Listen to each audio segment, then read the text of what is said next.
The morning light filtered through the high windows of Santa Maria Maggiore, casting long, golden beams over the mosaic floors. Candles flickered softly, their wax pooling like silent tears along the marble. The tomb of Pope Francis, marked with nothing more than Franciscus, remained surrounded by a reverent quiet. It had only been 9 days. And yet, to many, it felt as though the world had already shifted in his absence. Cardinal Luis Antonio Tagle walked slowly through the nave.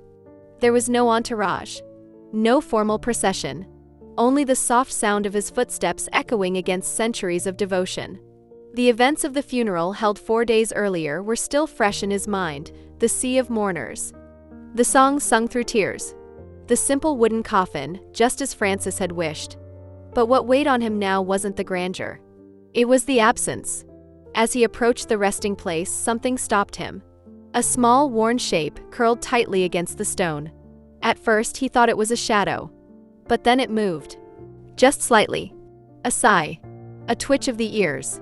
A dog. The cardinal blinked, frozen in place. He had heard rumors whispered among pilgrims that a dog had appeared by the Pope's grave. That it refused to leave. That it lay there for hours, unmoving.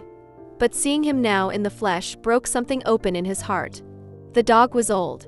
Weathered. And yet unmistakable. Tiberius. The Pope's silent companion, never shown in photographs, never acknowledged in the press, but always there in the gardens. In the shadows. In the silence. Tagle approached slowly, lowering himself to his knees. His fingers trembled as he reached out. Tiberius didn't move. Didn't flinch. He only opened his eyes, tired, glassy, and looked at him. And in that look, Tagle saw everything. The grief. The loyalty. The waiting. The love that had outlived the man himself. A lump caught in the cardinal's throat. He lowered his head. And whispered, "You stayed." Cardinal Tagle's hand hovered in the air. He had laid hands on thousands of heads in blessing. He had held the trembling fingers of the sick, anointed the dying, clutched the hands of the poor. But now that same hand could barely reach out. Because something sacred held it back, a sense that this creature before him wasn't just a dog. He was the last living heartbeat of the Pope he loved. Tiberius blinked slowly. Then, gently, he shifted, just enough to lean his head into the cardinal's palm. That simple gesture, so small, so innocent, undid everything. Tagle gasped. And then the tears came. Silently. Steadily. Shame-free. He bowed his head until it nearly touched the floor, his shoulders shaking under the weight of it all. The memories of Pope Francis laughing softly in private corners of the Vatican. The whispered conversations in garden walks. The Pope's hand stroking this same dog's back after a long day of diplomacy and prayer. All of it rushed back. Not as flashes, but as ache. Tiberius didn't move. He simply leaned closer, his eyes still on the tomb, but his body pressed now against the cardinal's side, a silent act of consolation that no human had offered in these 9 hollow days. Tagle whispered, voice ragged, "He loved you like family, because you asked for nothing. You were just there. And you stayed." He drew in a breath. Tiberius sighed in reply. And in that moment, Cardinal Tagle no longer felt like a prince of the church. He was simply a friend who had lost someone too soon, and found that someone still lived on in the warmth of a loyal body beside the cold of a marble tomb. Tiberius stood.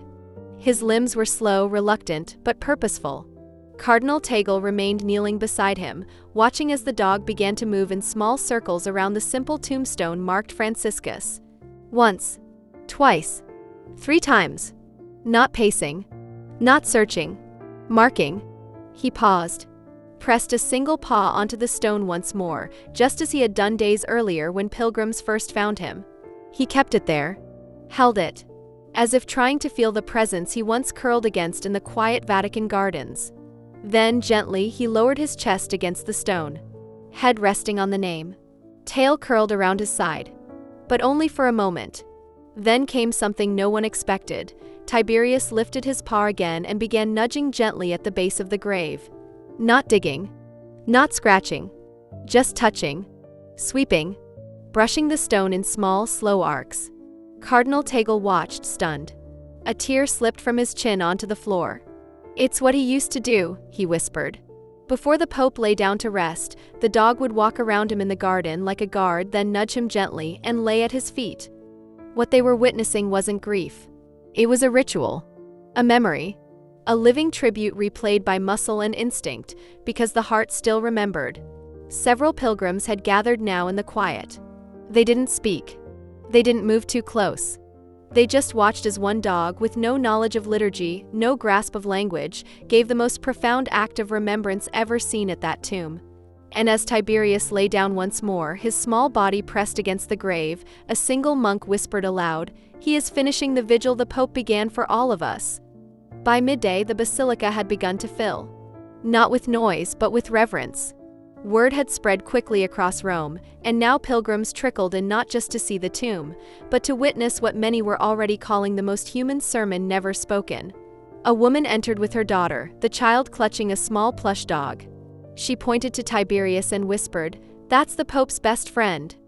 A group of seminarians stood near the rear pews, no longer studying scripture, but watching love unfold in front of them, in fur, in breath, in silence.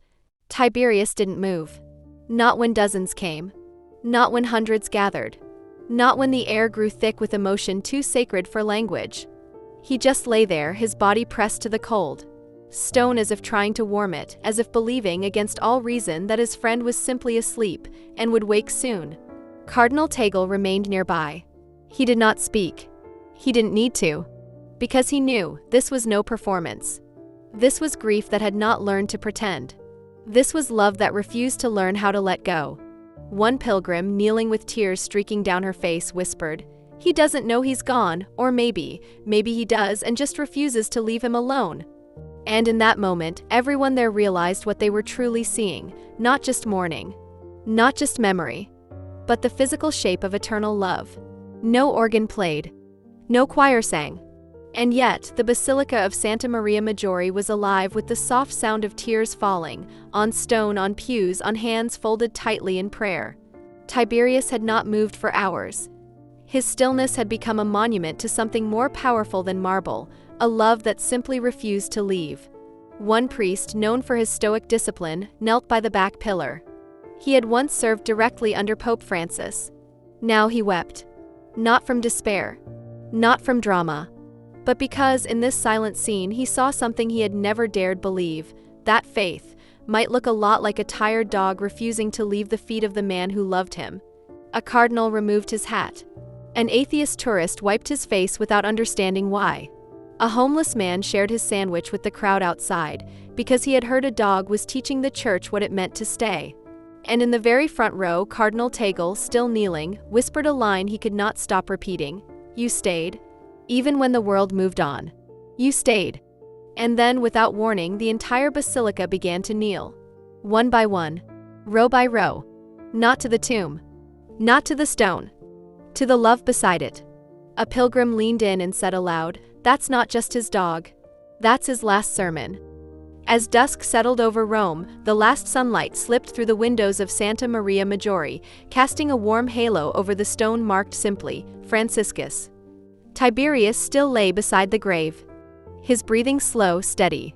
Eyes half closed, not in weakness, but in peace. Cardinal Tagle remained at his side.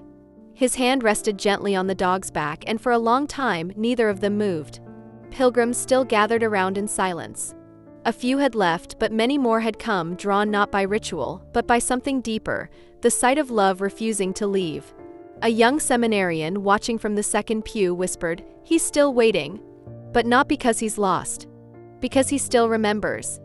At that moment, Tiberius lifted his head. Not much. Just enough to look once more at the stone and then gently turn his face toward Cardinal Tagle. Their eyes met.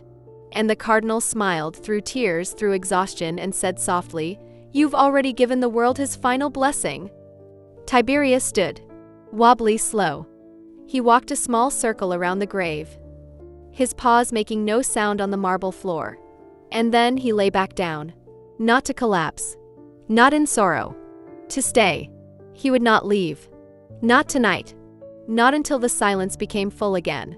Not until his presence had told every soul that passed, "He may be gone, but I am still here. And his love is too." That evening, as the candles burned low, Cardinal Tagle stood and faced the small crowd.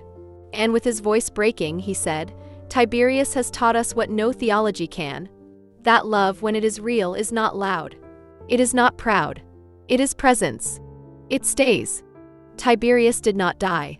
Because his mission was not done. He still had something left to give, a reminder that love never leaves. It simply waits by the door of the soul until we return. Because love can even cross the barrier of life.